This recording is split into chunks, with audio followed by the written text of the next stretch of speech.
You came to earth for me to show me the way, came down to rescue me.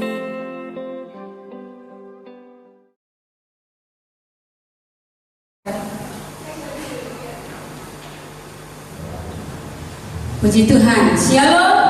Shalom.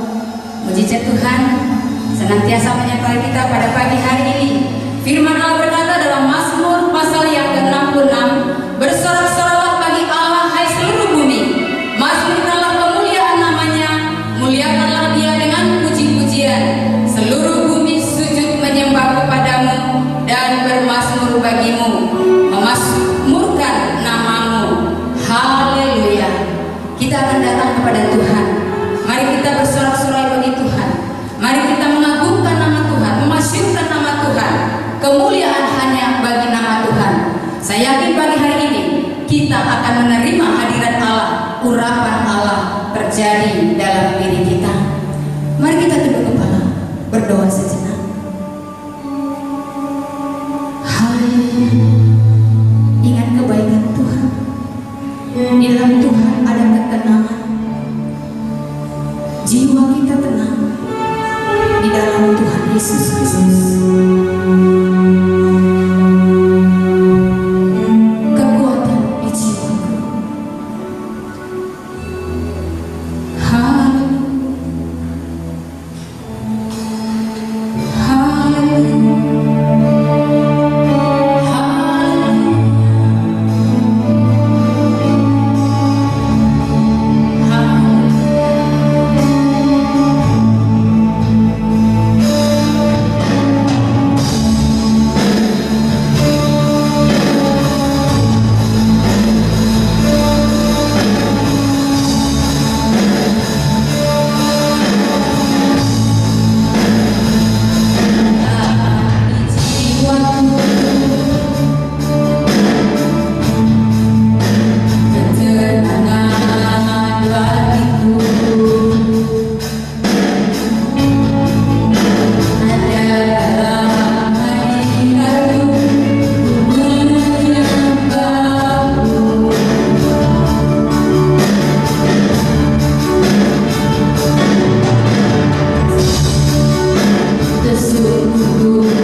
di rumahmu ini, di gerejamu ini, di gedung ini, maupun Tuhan sidang jemaatmu yang sedang beribadah juga di rumah mereka masing-masing. Bahkan siapapun yang beribadah pada pagi hari ini Tuhan, di tempat mereka masing-masing, Tuhan hadir di sana. Tuhan memberkati mereka, Tuhan mengurapi mereka, Tuhan memberikan keberanian, kekuatan dan sukacita di tengah-tengah persoalan demi persoalan yang sedang terjadi ini. Kami percaya Tuhan, Engkau memberkati kami. Terimalah pujian dan penyembahan kami pada pagi hari ini. Kami serahkan ibadah ini awal, pertengahan hingga selesai di dalam nama Tuhan Yesus Kristus. Mari kita yang percaya berkata bersama-sama, amin. Puji Tuhan. Tuhan memberkati kita. Kita akan terus memuliakan nama Tuhan. Mari kita datang ke hadirat Tuhan dengan hati yang penuh sukacita, dengan hati yang gembira, dengan senyuman. Jangan ada yang sedang bersedih ketika memuliakan nama Tuhan, karena Tuhan berkarya, bekerja di tengah-tengah pujian kita. Haleluya. Datang ke hadirat Tuhan dengan hati yang penuh sukacita.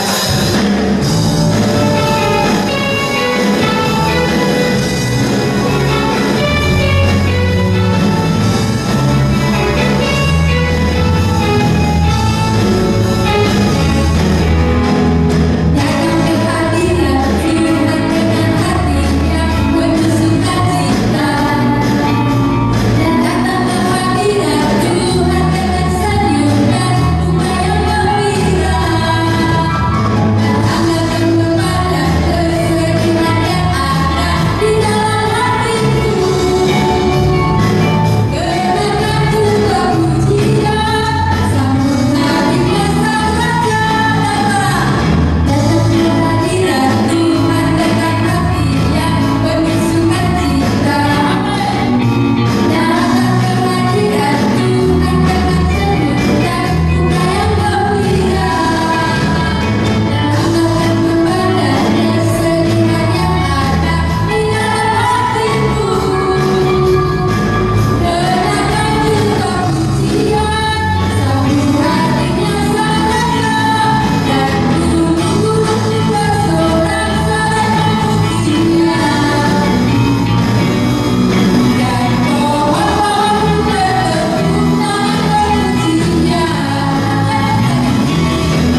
terus memuliakan nama Tuhan.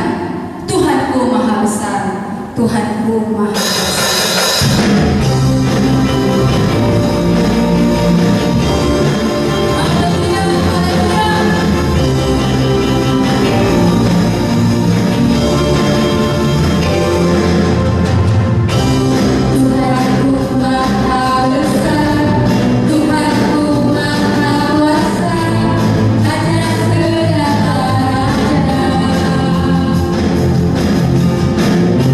Dia tak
mustahil bagimu, mujizat masih ada bagi kami, kesembuhan masih ada bagi kami, pertolongan Tuhan masih ada bagi kami.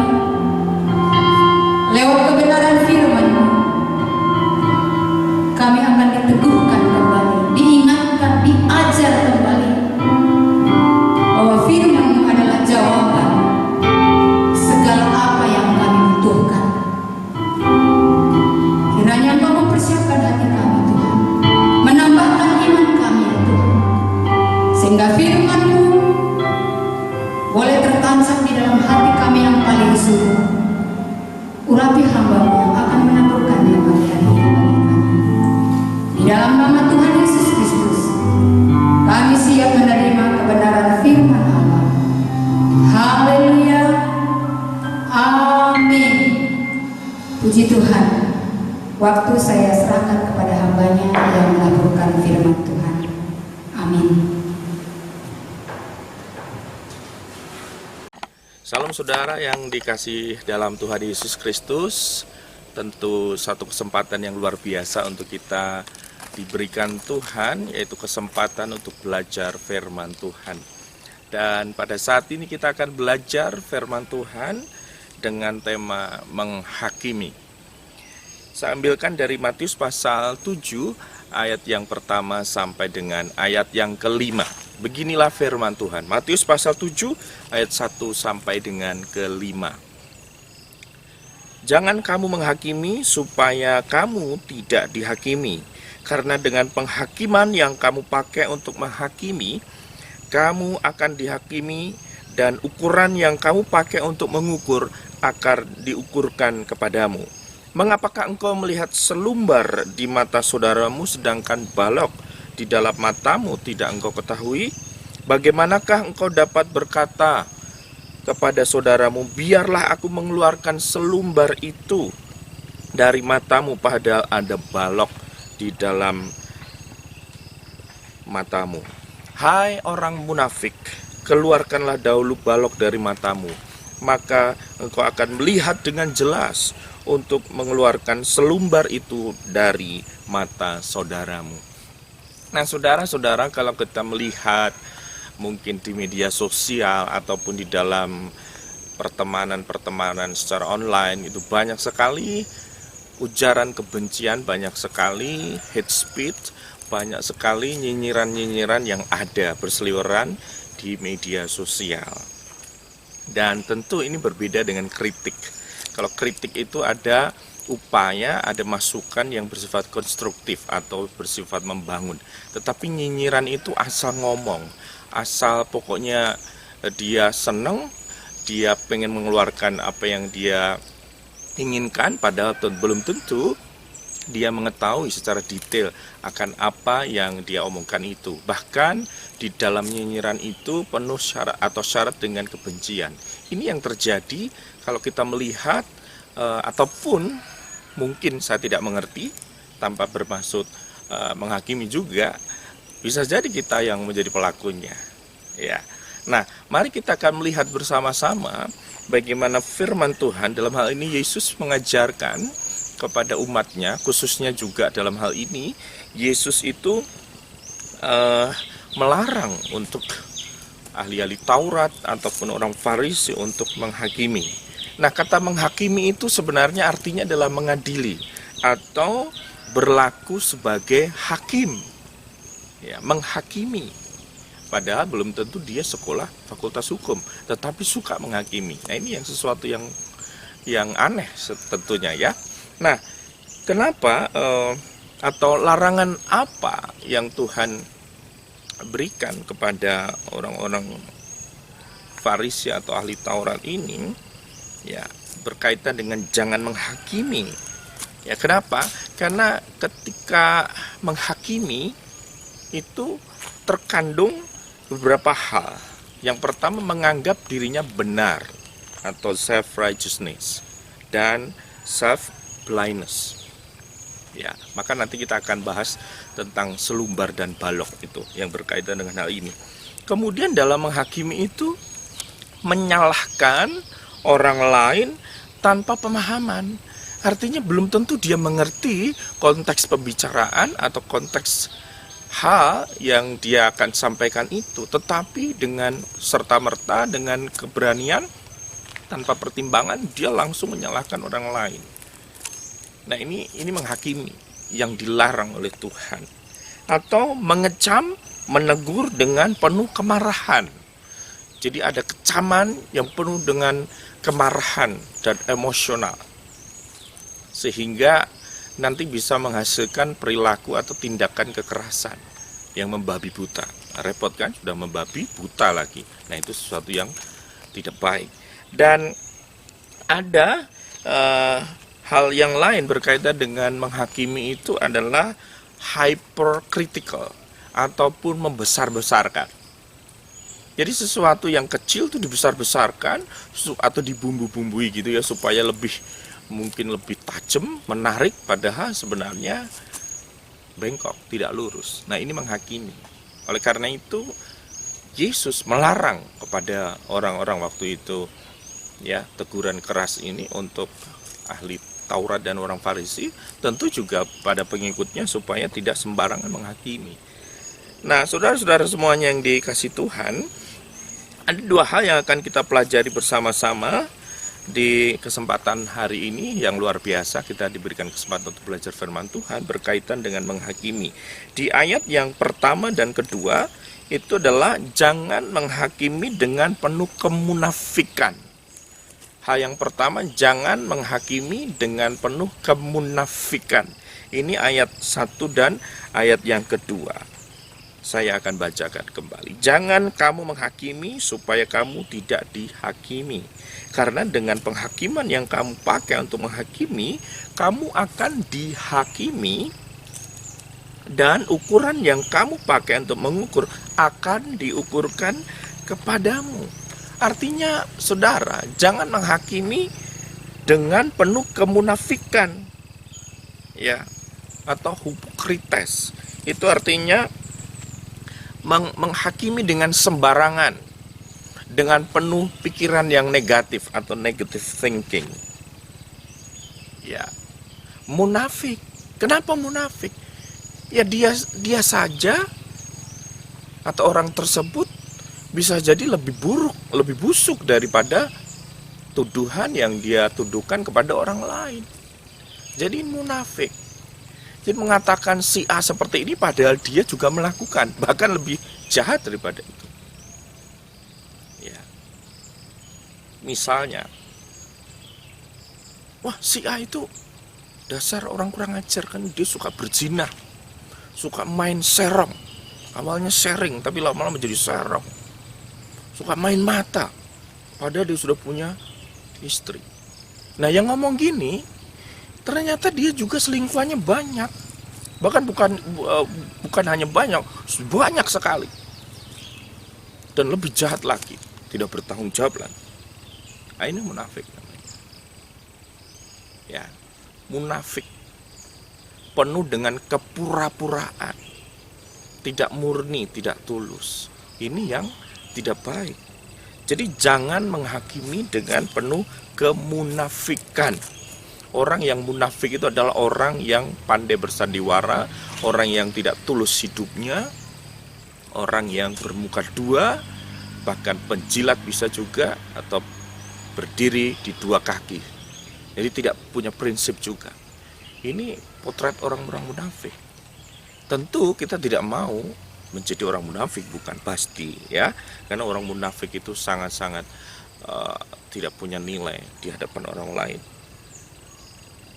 Lalu yang kedua di ayat 3-5 ini poinnya adalah kita pastikan diri kita ini bersih, ya.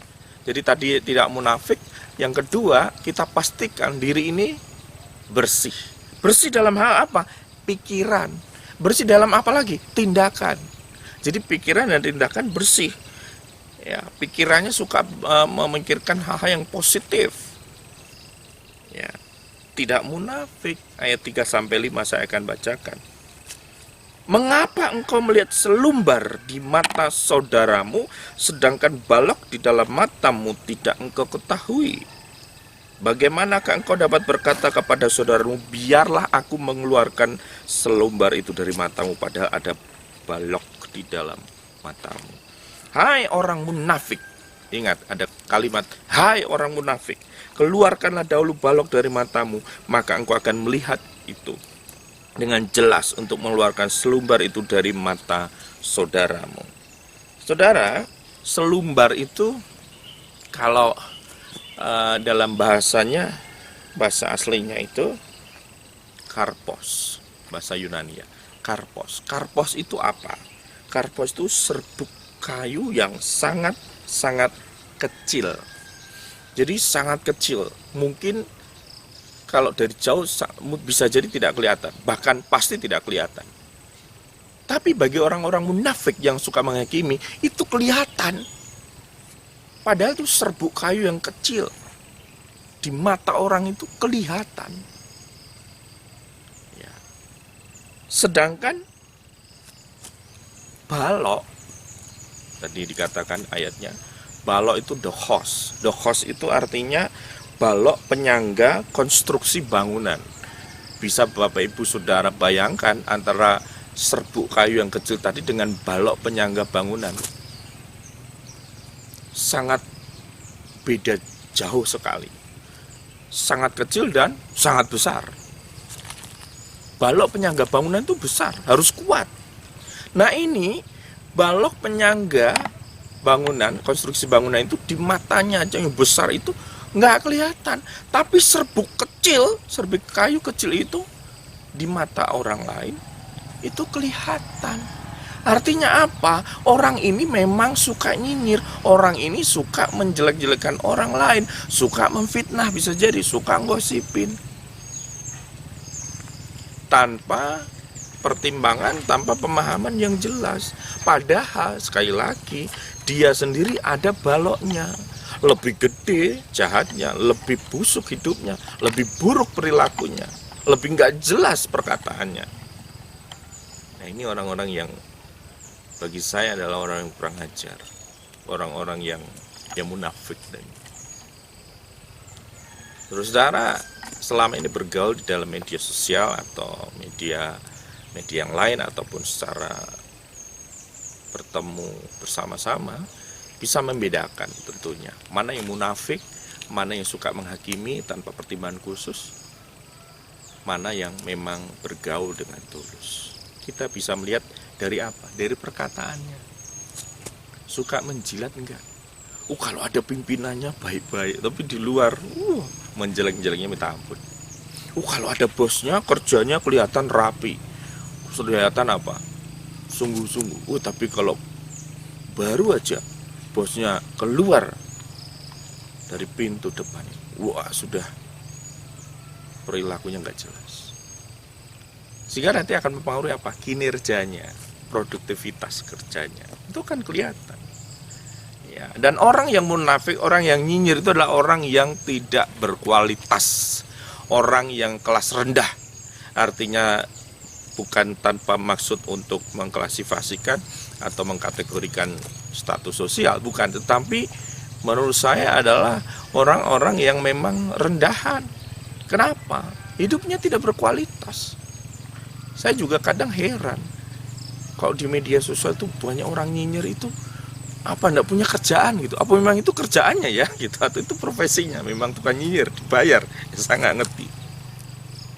Dan ketika itu tidak bisa dibuktikan, jadi hoax, jadi berita bohong, bukan berita yang sebenarnya. Nah kalau berita bohong itu atau pembohong itu sumbernya siapa? Ya pasti dari si jahat dong yang ngajarin jadi bohong. Nah Yesus menegur dengan keras orang-orang Farisi, ahli Taurat. Kamu itu pinter dalam hal mungkin belajar firman ataupun Taurat itu hafal, tapi hidupmu nggak jelas, nggak sesuai. Mesti bercermin, mesti ada self evaluation atau evaluasi diri. Jangan hanya mengevaluasi orang tapi dirinya sendiri nggak jelas. Ya kan? Nah, ini melihat diri sendiri, menilai diri sendiri. Supaya apa? Supaya kita tahu, apa yang jadi kelemahanku, atau bahkan dari kelemahan bisa jadi dosa kalau nggak diselesaikan. Jangan terburu-buru untuk menilai orang lain. Kadang kalau kita bertemu dengan misalnya ya, ketemu orang, rambutnya gondrong, tatonya banyak, ya, kemudian cowok ya, ini ditindik pakai anting, belum nanti hidungnya juga ditindik. Kita kan langsung image kita, oh ini nakal ini. Padahal persepsi atau pengertian nakal itu sendiri kadang-kadang nggak ngerti nakal itu apa ukurannya. Nah, jadi langsung seperti itu, tanpa pemikiran, otomatis kemudian kita ngomong itu jahat loh, hati-hati loh itu. Padahal belum kenal. Jadi langsung kayaknya otomatis gitu. Kayak dalam tanda petik punya karunia untuk apa? Menghakimi gitu. Nah, ini tidak dibenarkan. Nah, lalu begini, saudara-saudara semuanya.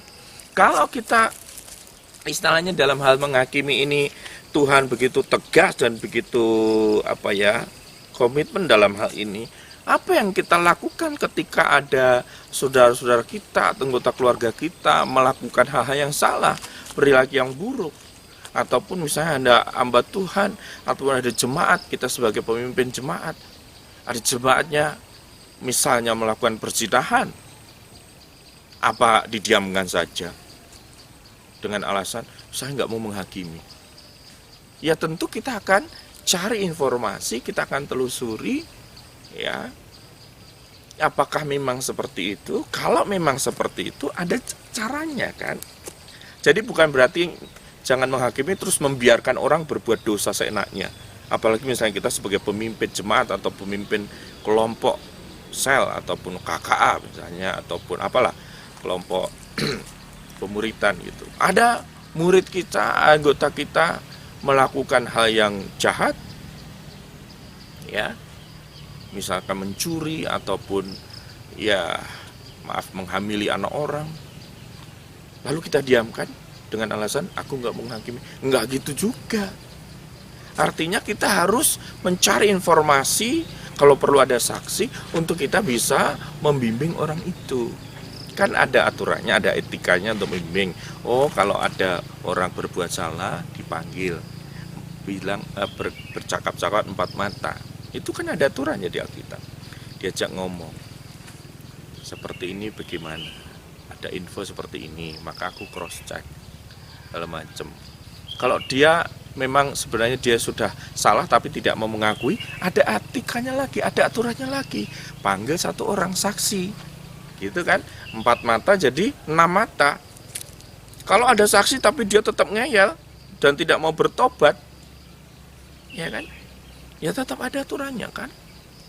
Kalau sampai beberapa kali dibina tidak mau, ya sudah, biarkan, itu keputusan dia, kan begitu. Paulus lebih jelas, yaitu serahkan dia sama si jahat. Itu lebih dalam tanda petik lebih kejam lagi, tegas maksud saya. Ya maksudnya supaya tidak terjadi hal-hal yang buruk dalam hal komunikasi. Jadi harus diklarifikasi, harus dicari informasinya. Ya.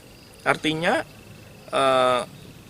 kita bisa memberikan kritikan yang benar, masukan yang benar. Ya. Kalau bahasa lainnya kita menghakimi yang benar gitu loh. Menghakimi kita memang benar dalam rangka untuk meluruskan orang itu, tapi dengan cara yang benar. Jangan tiba-tiba langsung kita belum tahu apa-apa langsung baru dapat informasi sedikit aja langsung diumumkan kemana-mana. Jangan, perlu diklarifikasi ya, dengan motivasi yang benar. Yaitu apa motivasinya? Kasih. Kita mengasihi jiwa itu. Ada orang, ada jemaat, ada orang yang kita bina berbuat salah. Kita harus dengan motivasi yang benar untuk mengembalikan dia kepada jalan yang benar dengan cara tadi. Ya. Jangan langsung si A langsung diekspos di media sosial. Jangan, jahat itu, kasihan. Kemudian harus tahu duduk perkaranya. Itu makanya kita harus belajar untuk kenapa ini masalahnya bisa seperti ini, seperti ini, seperti ini. Gitu, jangan langsung misalkan baru dapat informasi sedikit langsung memang kok orang itu nggak bisa diperbaiki, memang orang itu munafik, memang dan sebagainya. Itu apakah suara dari hati yang putus asa untuk tidak mau memuridkan atau bagaimana gitu. Kemudian introspeksi diri atau self evaluation itu tadi, kita harus melihat diri kita ya kalau kita, mohon maaf, kalau misalnya si A itu masih suka melakukan hubungan seks bebas, lalu dia mau ngasih tahu orang, bimbing orang yang terlibat seks bebas, terus gimana? Wong rohnya sama kan? Enggak. Jadi kita harus benar dulu, paling enggak kita bebas dari seks bebas, baru kita melayani orang itu. Kalau kita masih terikat seks bebas, mau pelayanan seks bebas, ya bebas betulan itu, bebas sebebas-bebasnya. Kemudian cara dan waktu yang tepat. Caranya tadi sudah saya jelaskan di awal, dipanggil, ketemu face to face, lebih dalam lagi. Kalau tetap ngeyel, meskipun itu sudah terbukti salah, ya ada saksi. Itu caranya. Kalau tetap ngeyel, ya sudah, serahkan pada si jahat. Paulus bilang begitu. Ya harapannya ketika kita panggil itu, kita konselingnya itu bisa dipulihkan oleh Tuhan. Lalu beri solusi. Kadang orang kecenderungannya yang menyalahkan. Memang kamu itu begini. Orang baru cerita, baru mau istilahnya menceritakan ya memang kesalahannya dia, belum selesai ngomong sudah di-cut. Memang kamu itu begini. Itu bukan konselor yang baik. Konselor yang baik itu mendengarkan, baru memberikan pandangan. Itu nanti keputusannya juga silahkan diberikan pada yang bersangkutan, bukan konselornya mengambil keputusan. Tidak begitu. Ya, jadi saudara semuanya, melalui belajar hari ini, yuk kita belajar bersama-sama untuk tidak mudah menghakimi, jangan hidup dalam kemunafikan. Kita aja buruk, tapi memburuk-burukan orang lain. Hidup kita aja jelek, menjelek-jelekan orang lain. Itu tidak benar. Hidup kita benar, baru mengajak orang itu hidup benar. Nah itu yang dimau Tuhan. Jangan seperti ahli Taurat dan orang Farisi itu munafik, pengen dilihat orang terasa seperti orang kudus, orang yang soleh, salah, tidak bercacat, tidak bernoda, tapi sebenarnya hidupnya busuk dan buruk di dalamnya. Tuhan tidak mau seperti itu. Hiduplah dengan ketulusan, hidup apa adanya, artinya hidup di dalam kebenaran. Jangan menutupi segala kebusukan, karena suatu saat akan terbongkar dan itu akan memalukan dan memuakkan bagi orang lain. Jadi saudara-saudara semuanya, kalau misalkan ada yang bertanya, tadi kan yang ditegur misalnya orang yang dipimpin, nah sekarang kalau pemimpin gimana? Kalau pemimpinnya yang berbuat dosa, yang berbuat salah, siapa yang memanggil? Ya firman Tuhan juga ada, kalau pemimpin yang salah ya memang harus diumumkan di forum jemaat umum, supaya apa? Ada efek jerak. Itu di Kisah Para Rasul dijelaskan begitu. Tapi saya tidak akan jauh mengekspos itu karena bacaan kita di Matius, bukan di Kisah Para Rasul. Tetap ada etikanya untuk mengembalakan, untuk membimbing orang, entah itu pemimpin ataupun jemaat. Ya, dan itu kasuistik ya, kasus per kasus. Tapi yang jelas lepas dari itu adalah mari kita hidup tulus, hidup apa adanya sesuai dengan firman Tuhan. Jangan munafik, jangan mudah menyinyir, menghakimi orang tanpa tahu kebenarannya. Tapi hiduplah baik, hiduplah ramah, hiduplah penuh damai dengan orang lain. Bangunlah relasi yang benar, yang baik pada orang lain. Jangan suka memfitnah, karena itu berbahaya, apalagi ada undang-undangnya. Jangan suka bikin gosip. Tapi kalau dalam rangka membicarakan perilaku orang, perilaku dosa itu, dalam rangka untuk melayani dia, mengkonselingi dia, itu boleh. Tapi kalau tidak, artinya hanya malah untuk disebarluaskan, itu jahat. Jangan sampai seperti itu. Kiranya firman Tuhan kita bisa pahami. Saya secara manusia terbatas, mintalah Roh Kudus untuk menerjemahkan secara sempurna sehingga kita bisa mengerti firman Tuhan ini dan kita bisa lakukan. Tetap semangat menjalani hidup ini, hidup dengan ketulusan, dengan kemurnian hati, tidak munafik dan tidak suka menghakimi orang lain. Tuhan Yesus memberkati kita semuanya. Mari kita berdoa.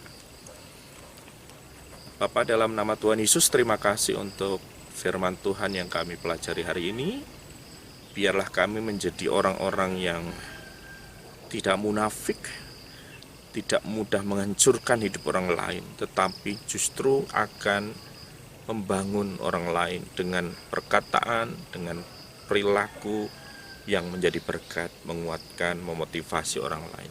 Pimpin kami Tuhan, kuasa-Mu kami nantikan untuk kami bisa menjadi orang-orang yang bijak dalam bertindak dan bertutur kata, baik di dalam kehidupan secara faktual ataupun virtual di dalam media sosial. Kami boleh bijak menyatakan kebenaran firman Tuhan. Berkati kami semuanya menjadi pelaku-pelaku firman-Mu, orang-orang yang hidup dalam kasih, hidup dalam perdamaian, hidup di dalam satu keharmonisan bersama orang lain, sehingga Tuhan dapat dirasakan oleh semua orang melalui kehidupan kami. Terima kasih Tuhan buat firman Tuhan hari ini. Dalam nama Yesus kami berdoa dan mengucap syukur. Haleluya. Amin. Terima kasih. Selamat menjalani kehidupan bersama Tuhan dan Tuhan menyertai kita semuanya. Amin. Puji Tuhan, kita sudah memuji dan memuliakan nama Tuhan pada pagi hari ini. Firman Tuhan yang sungguh luar biasa kita dengarkan, pujian penyembahan yang sangat indah yang kita boleh persembahkan kepada Tuhan, serta persembahan saudara yang sudah saudara berikan kepada Tuhan, kiranya menjadi berkat bagi kemuliaan namanya. Kita akan mengakhiri doa ibadah kita pada pagi hari ini dengan doa syafaat dan menerima doa berkat. Mari kita tunduk kepala. Haleluya. Bapa, di dalam nama Tuhan Yesus Kristus, pada pagi yang indah ini kami boleh menikmati hadirat-Mu. Kami merasakan Tuhan Engkau menjamah hati kami. Kami menikmati mujizat-mujizat yang Kau berikan kepada kami. Kami mendengar kebenaran firman-Mu. Terima kasih ya Tuhan. Dan terimalah persembahan kami. Terimalah korban pujian dan penyembahan kami. Biarlah itu menjadi dupa yang harum bagi nama Tuhan. Sehingga kami boleh menikmati anugerah yang lebih luar biasa lagi yang Kau sediakan bagi kami Bapa di sorga. Bapa di sorga, kami mengingat ya Tuhan, betapa kami sangat membutuhkan campur tangan-Mu. Kami membutuhkan pertolongan-Mu bagi bangsa kami, Indonesia yang kami cintai, di mana kami tinggal ya Tuhan. Karena kami tahu kesejahteraan bangsa ini adalah kesejahteraan kami.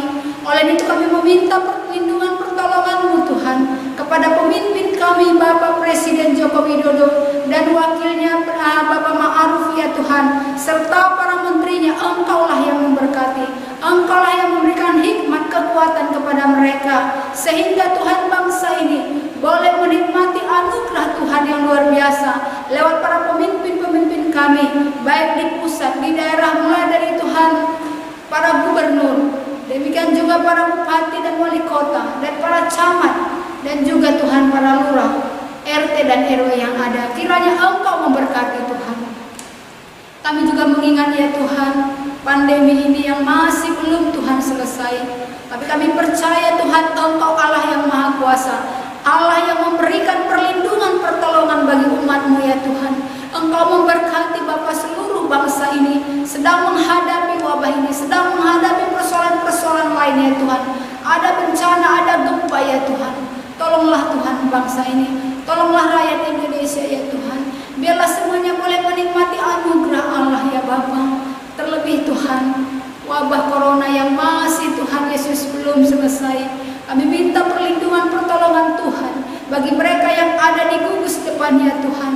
Para dokter yang ada di rumah sakit, yang ada di klinik-klinik, yang ada di puskesmas-puskesmas, para perawat ya Tuhan, dan juga orang-orang yang terlibat di dalamnya. Kiranya Engkau melindungi mereka, melindungi keluarga mereka, memberikan semangat, keberanian dan kekuatan imun yang kuat, terlebih iman yang kuat kepadamu ya Tuhan. Biarlah lewat ini kami banyak Tuhan lebih lagi menyadari betapa kami membutuhkan Engkau dalam hidup kami. Kami membutuhkan Engkau menjadi penjaga hidup, pelindung kami. Terima kasih Bapa di sorga. Kami juga percaya Bapa Engkau Tuhan memampukan bangsa kami melewati krisis ekonomi, melewati krisis hal-hal yang ada Tuhan. Kami percaya Tuhan menolong kami semuanya. Tuhan memberkati pekerjaan-pekerjaan yang ada di Indonesia ini, program-program pemerintah. Inilah kerinduan dan doa kami kepadamu. Berkati gereja-gereja, lembaga-lembaga pendidikan, lembaga-lembaga Kristen. Berkati Tuhan misionari-misionari. Berkati penginjilan-penginjilan yang sedang Tuhan dilakukan, baik lewat media maupun Tuhan lewat apapun yang dilakukan. Kiranya Tuhan Injil diberitakan di muka bumi ini, terlebih di Indonesia yang tercinta ini. Terima kasih Bapa di sorga. Berkati jugalah seluruh sidang jemaat-Mu Tuhan pada pagi hari ini yang sudah beribadah. Kiranya Engkau memberkati Tuhan keluarga mereka, pribadi mereka, rumah tangga mereka, usaha pekerjaan mereka Tuhan. Jauhkan mereka dari segala mara dan bahaya. Biarlah mereka boleh melihat kuasa Tuhan selalu dalam hidup mereka, mengandalkan Engkau dalam setiap langkah hidup mereka. Hanya Engkau satu-satunya andalan hidup kami ya Tuhan.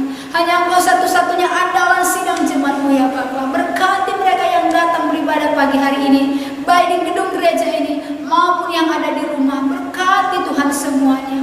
Jika ada yang sakit, kami percaya mujizat-Mu nyata. Oleh bilur-bilur-Mu mereka disembuhkan.